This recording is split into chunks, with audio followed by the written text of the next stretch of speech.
Hello friends, நீங்கள் பார்த்துங்க Zion cooking Tamil. பார்க்குறவங்க லைக் பண்ணுங்கள், ஷேர் பண்ணுங்கள், மறக்காமல் சப்ஸ்கிரைப் பண்ணுங்கள்.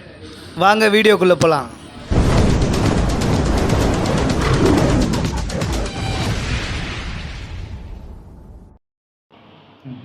அரை கிலோ பீப் செய்கிறதுக்கு 2 வெங்காயம், 2 தக்காளி, மீடியம் சைஸ் 2 தக்காளி, கொஞ்சம் தாளிக்கிறதுக்கு சோம்பு, கொஞ்சம் கருவேப்பிலை எடுத்துக்கிறோம். இப்போ இஞ்சி பூண்டு அரைக்கலாம். இஞ்சி பூண்டு கூட கொஞ்சம் சோம்பு சேர்த்து அரைக்கும் போது வாசனையாக இருக்கும். தேவையான அளவு தண்ணி ஊற்றிக்கலாம். தண்ணி கரெக்டாக அது மூழ்கிற அளவுக்கு கூட தேவையில்லை, இவ்வளோ ஊற்றினா போதும்.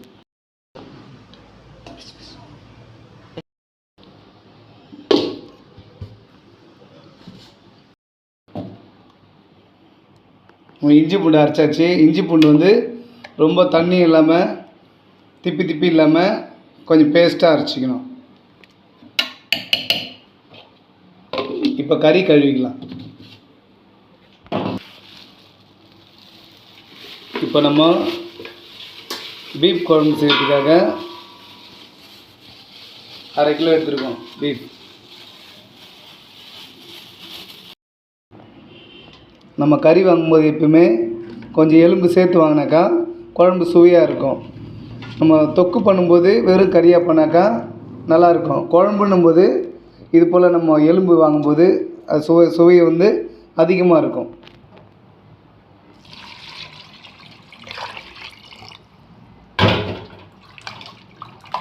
கறியை 2 வாட்டி கழுவி எடுத்துக்கலாம்.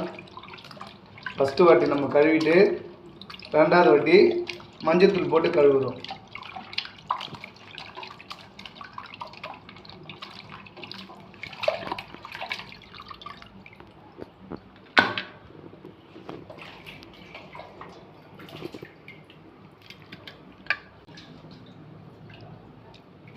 மஞ்சத்தூள் போட்டு கழுவிக்கிறோம் 2வது வாட்டி.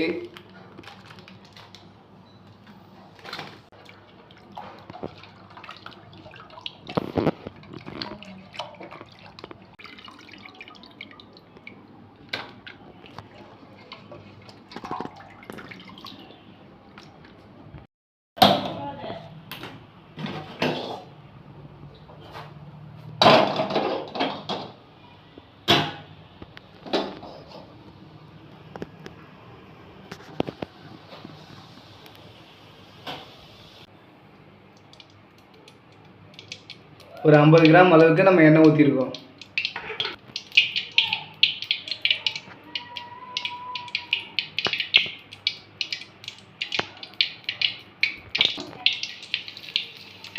சோம்பு போட்டு கொஞ்சம் கருவேப்பிலை. வெங்காயத்தை எப்பவுமே நம்ம ஸ்லைஸாக கட் பண்ணுறதோட குழம்புக்கு தொக்குக்கெலாம் இந்த மாதிரி கட்டமாக கட் பண்ணாக்கா கொஞ்சம் டேஸ்ட் நல்லாயிருக்கும். அதே போல் கொஞ்சம் குழம்பு திக்னஸாக வரும்.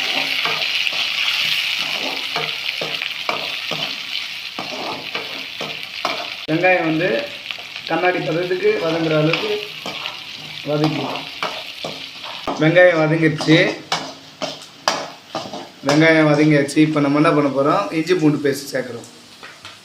இஞ்சி பூண்டு சோம்பு சேர்த்து அரைச்சதை நம்ம போட்டுக்கிறோம்.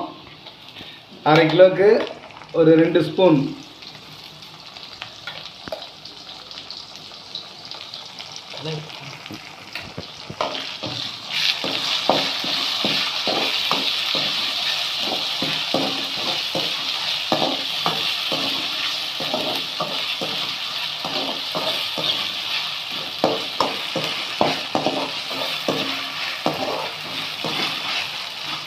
நல்லா பொன்னிறமாக வரணும், அப்போ தான் டேஸ்ட் நல்லாயிருக்கும். பச்சை வடை போக நம்ம வதக்கிறோம்.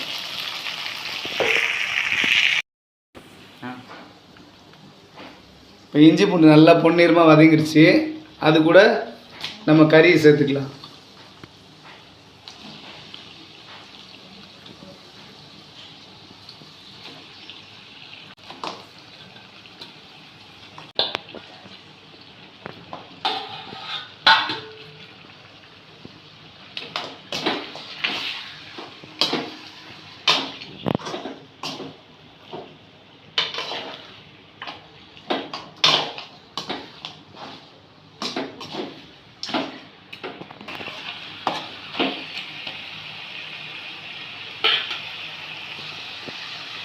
இப்போ கறியை கிளறியாச்சு. இப்போ தேவையான அளவு உப்பு சேர்த்துக்க போகிறோம்.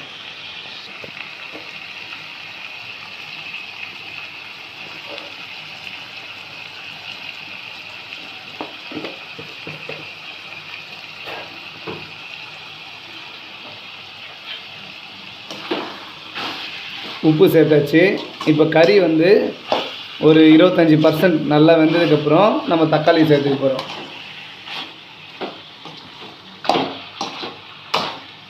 கறி போட்டவுடனே தக்காளி சேர்த்தாக்கா என்ன ஆகுனாக்கா கறி வேகாது. கறி கொஞ்சம் வெந்ததுக்கப்புறம் தக்காளி நம்ம கட் பண்ணி வச்சுருக்க 2 தக்காளியை நல்லா கையில் எடுத்து அப்படியே புழிஞ்ச மாதிரி அதில் சேர்த்துக்க போகிறோம்.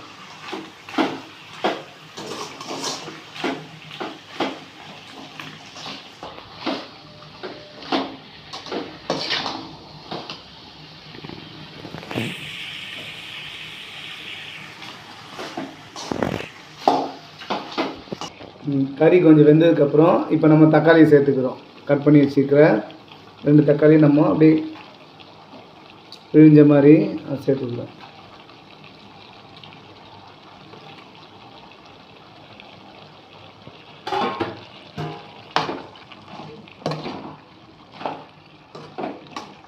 தக்காளி சேர்த்து நல்லா தக்காளி குழையிற வரைக்கும் நம்ம வேக வைக்கணும்.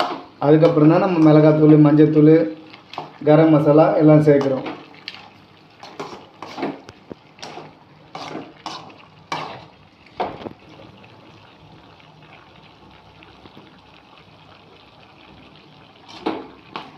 இப்போது நம்ம அப்படியே மூடி வச்சிடலாம். மூடி வச்சுட்டு கொஞ்சம் சிம்மில் வச்சுட்டா தக்காளி நல்லா குழஞ்சிரும். திறந்து பார்க்கலாம். தக்காளி பார்த்தீங்கன்னாக்கா நல்லா வெந்திருக்குது. இன்னும் கொஞ்ச நேரம் அப்படியே நம்ம பெரட்டி விட்டு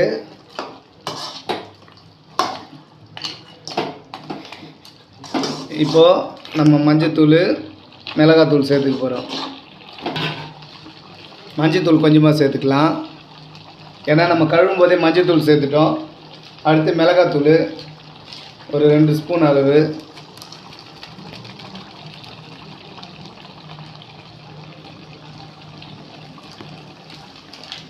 அப்புறம் கரம் மசாலா கொஞ்சம் சேர்த்துக்கலாம். கரம் மசாலா தூள்,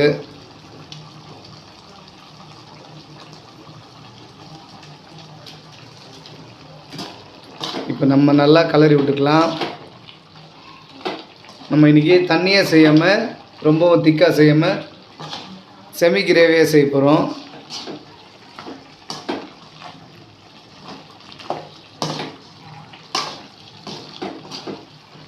வாசனை இப்போவே சாப்பிட்ணும் போல் தோணுது.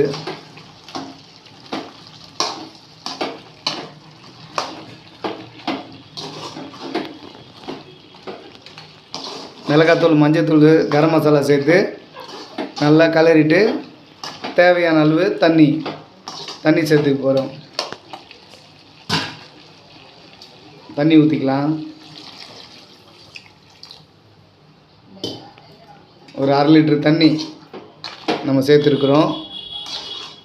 இது நல்லா கொதித்து எண்ணெய் பிரிகிற வரைக்கும் நம்ம கொதிக்க வைக்க போகிறோம். அப்போ தான் அந்த மசாலா பச்சை வாடை போய் குழம்பு ரொம்ப டேஸ்ட்டாக இருக்கும். இப்போ மூடி வச்சிடலாம்.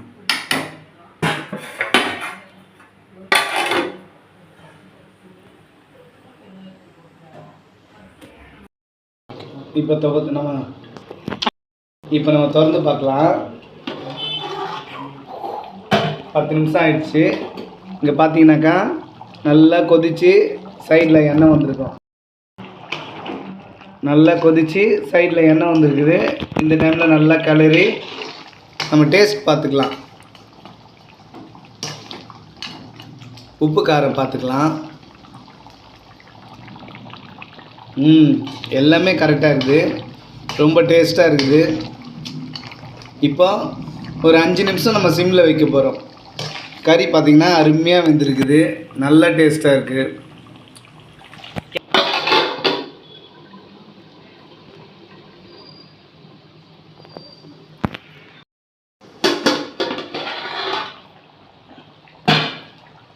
நல்லா எண்ணெய் பிரிஞ்சு வந்திருக்குது. இந்த டைமில் நம்ம என்ன பண்ண போகிறோம், கொஞ்சம் மல்லித்தழை சேர்த்து வாசனைக்காக நம்ம நல்லா கிளறி விட்டுக்க போகிறோம். அதுக்கப்புறம் இறக்கும்போது கொஞ்சம் மல்லித்தழை சேர்த்துக்கலாம்.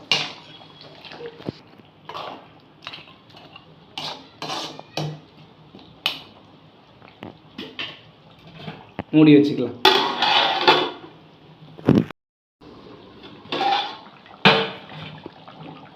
நல்லா குழம்பு கொதிச்சிச்சு. இப்போ மல்லித்தழை சேர்த்து நம்ம இறக்கிடலாம்.